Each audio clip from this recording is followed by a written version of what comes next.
Sa panahon ngayon, kailangan magtipid, lalo na sa dinaranas natin ngayon sa kasalukuyan. So, sa basic maintenance ng motor, kailangan DIY. Kung nagmo-motor ka, kailangan pag-aralan mo yung mga basic maintenance ng motor mo. Kagaya ngayon, magpapalit tayo ng brake pad. Imbes na dalhin mo sa talyer or sa shop, gagastos ka ng labor, mag-DIY ka. Paano? Tara. So kakailanganin natin ng screw. Ayan, screw. At the same time, plies. So, umpisahan na natin. Una, kailangan tanggalin itong pin, safety pin. Tatanggalin natin yan gamit ang plies. Yan, tatanggalin natin to. And then i-push nyo lang itong axle niya. Ayun, ipupush nyo lang at hilain natin ang axle. So ayun, tanggal na ang axle. And then gamit ang screw susungkitin natin yung piston. Ipupush natin siya pabalik. Ayan, ipupush lang natin siya pabalik hanggang sa lumuwag siya. Ayan. And then tanggalin na yung brake pad. Ayan yung brake pad. Medyo talagang pudpud na dahil nasagad nung nakaraang biyahe sa Pangasinan from Pampanga. Ganon din sa kabila. I-push nyo lang. Ayun, tanggal na. Okay. And then i-push ulit yung piston para bumalik. Alugin lang ng konti. Ayan, para magkaroon ng play, para maisentro. Ayan. Okay. And then lalagay na natin yung bago. So ito nabili mismo from planta ng Kawasaki Bajaj dun sa rouser na genuine part. Nagko-cost ito ng about 275 rear brake disc pad. So syempre kailangan original ang ilagay natin dahil sa preno nakasalalay yung ating buhay. So ayan siya guys, pansin nyo, makapal. At kung ikukumpara dito sa luma natin, talagang imagine ang kapal nang nawala. Okay, so ibabalik natin siya ngayon guys. Same thing.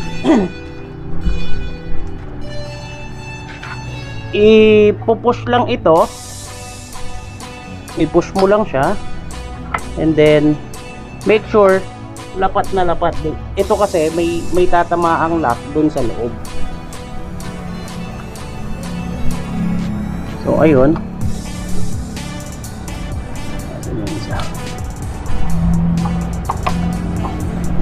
so medyo masikip pa siya.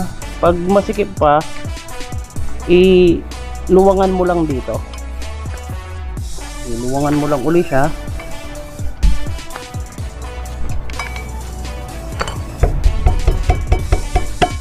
Ayan. Unahin na natin sa kabila. So, ayun. Pasok. And then, itulak ulit yung piston. May piston kasi to para bumalik sa dati. Ayun, oh. Pakita mo dito. Ito yung piston niya. Yan ang umiipit sa brake pad. So ilalagay na natin ulit yung isa. Ayan.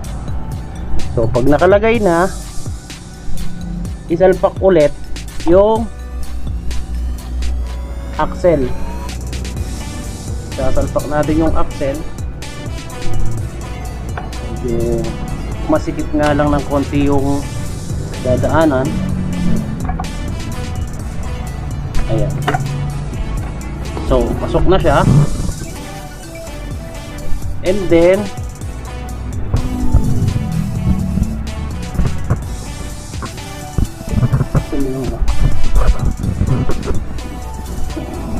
ibalik natin yung mga lock kung paano ang pagkakalagay nung tinanggal natin yung posisyon, nakaganon, bali nakaharap siya sa labas. So ipasok lang,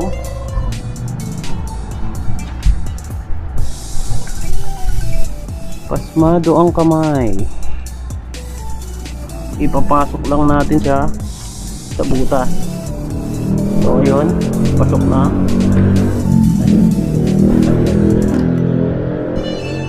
Tuloy mo lang konti. Ayan. Saan yung isa?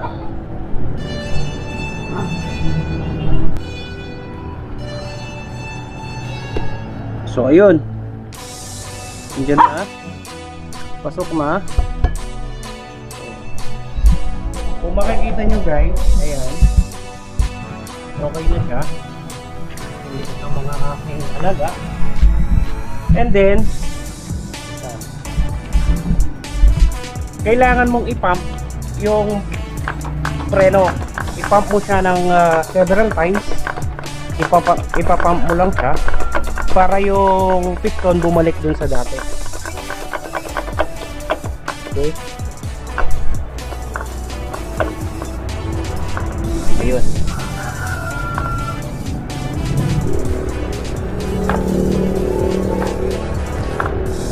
So, ganun lang kasimple guys.